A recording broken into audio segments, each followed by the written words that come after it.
क्या अर्थ होगा, बिल्कुल अब व्यवहारिक तल पर बताइए इस बात का कि मैं और वो पिज्जा एक हैं, क्या अर्थ होगा?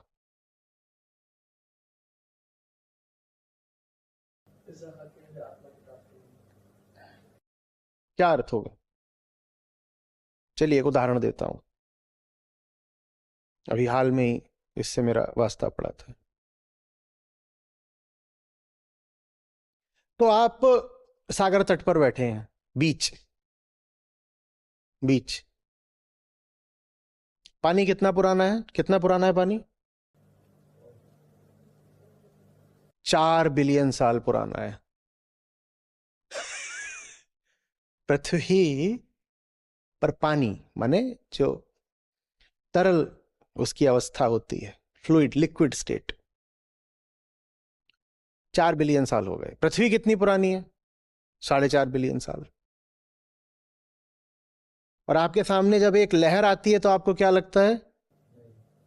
वो लहर बिल्कुल नहीं है, वो इतना पुराना है। आप कहां से आए हो? आप भी पानी से आए हो।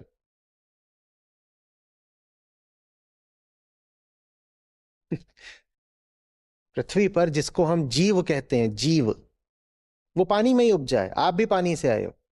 और पानी इतना पुराना है, लेकिन जब सामने आता है तो लगता है कि लहर बिल्कुल नई है, ठीक वैसे जैसे आप सोचते हो कि आप बिल्कुल नए हो।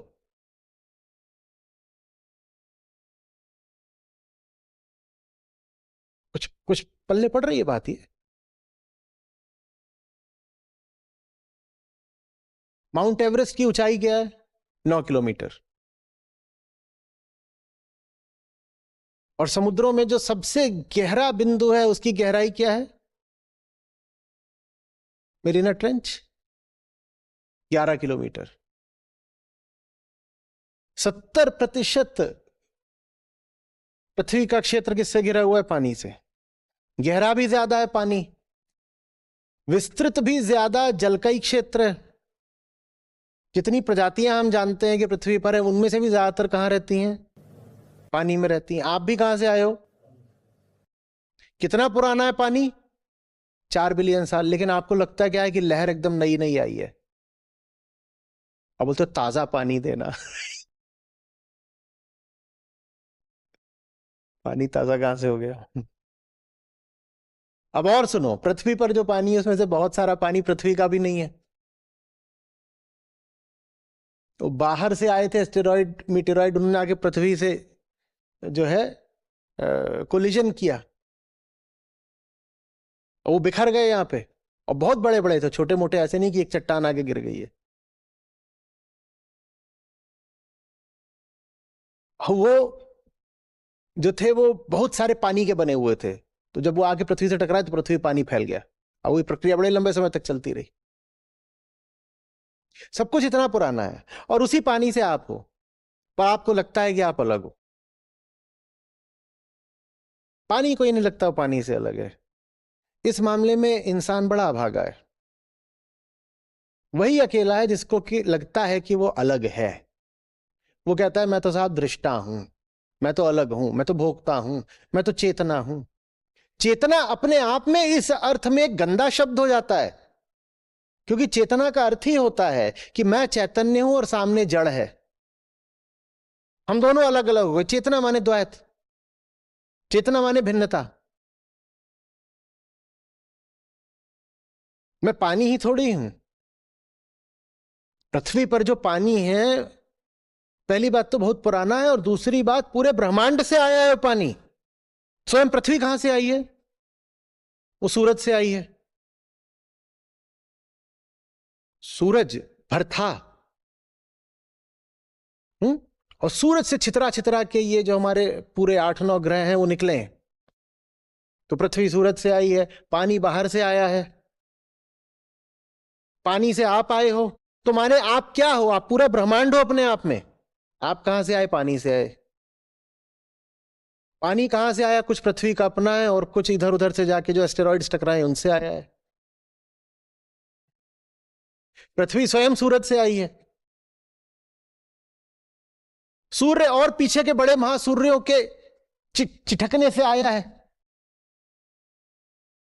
तो आप कहां से आए हो? आप पूरे ब्रह्मांड से आए हो, आप अभिन्न हो। आप में कुछ भी ऐसा नहीं है जो ठीक उतना ही पुराना ना हो जितना ये ब्रह्मांड पुराना है, पर आपको लगता है आप नए हो। बधाई हो,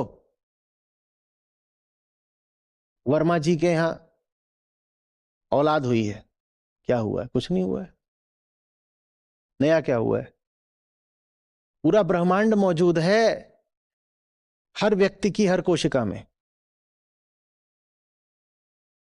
यही जान पाना अभिन्नता है, आप उससे अलग हो एकदम। ये अज्ञान की बात है। रूप रंग अलग है बस। जो आधार है, जो मूल वस्तु है, जिससे आप बने हो और जिससे वो बनी है, वो दोनों एकदम एक हैं। और दोनों की मूल वस्तु अगर एक है तो बताओ, उसको अपने में जोड़ करके, उसको भोग करके तुम्हें कौन सी तृप्ति मिल जाएगी? मिल सकती है क्या? मिल सकती है? हम्म। पानी को प्यास लगी थी तो पानी भागा कुएं की ओर। गजब मूर्खता। साहब ने तो इतना ही कहा था, पानी में मीन प्यासी। हम कुछ और कहना चाहते हैं, पानी में पानी प्यासा।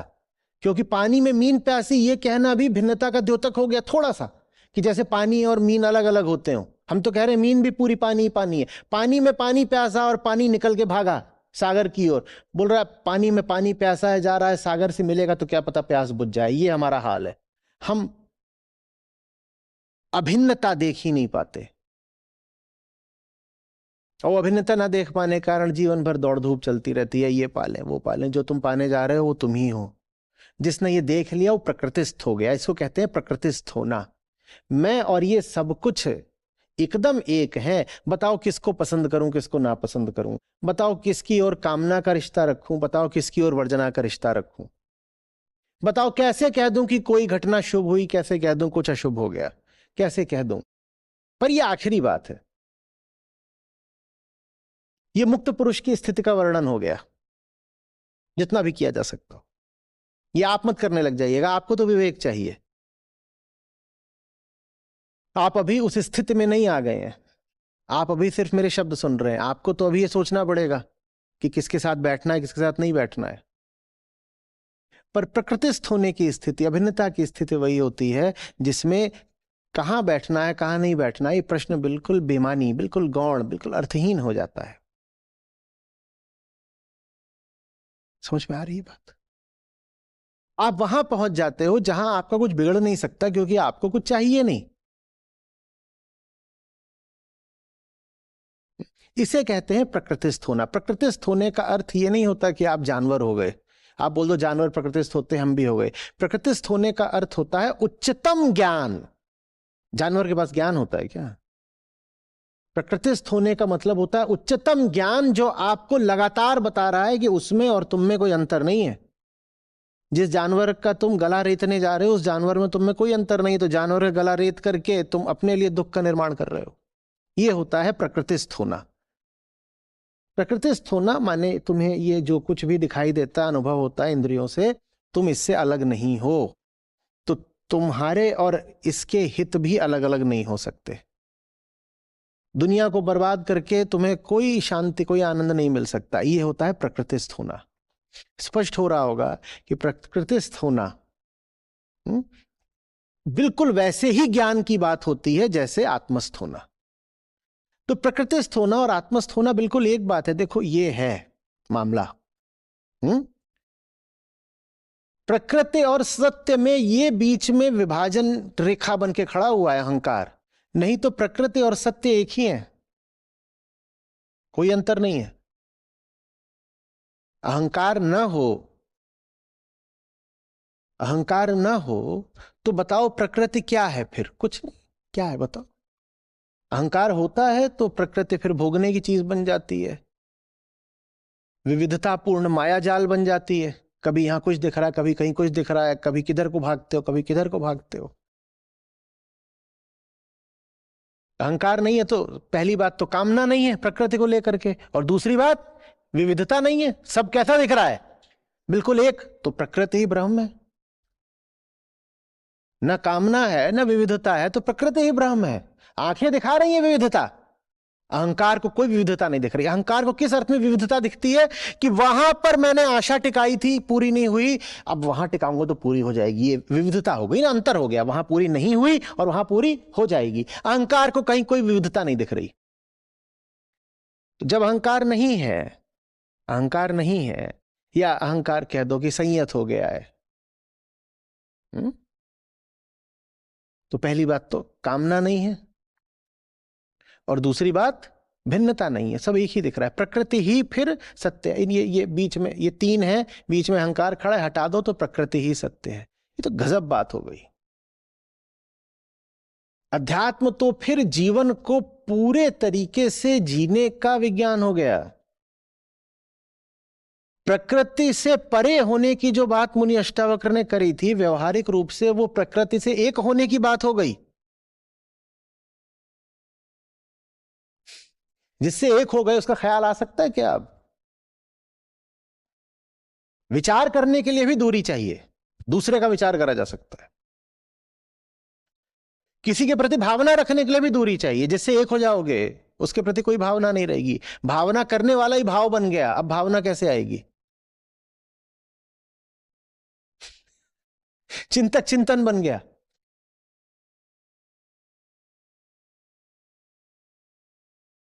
कोई दूसरा चाहिए ना जिसके बारे में सोचोगे। एक हो गए। ये बात नहीं समझ में आएगी तो ये 5वां अध्याय पल्ले नहीं पड़ेगा, एकदम परेशान हो जाओगे आप।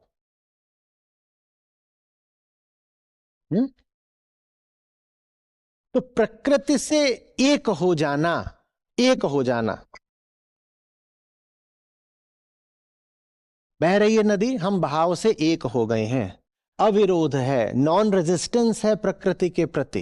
रेजिस्टेंस कब होगा प्रकृति के प्रति? जब क्या होगी? कामना होगी।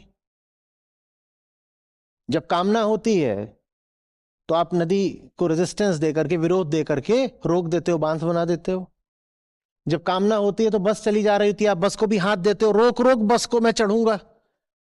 जब कामना होती है तभी तो आप प्रवाह को बाधित करते हो ना, नहीं करते?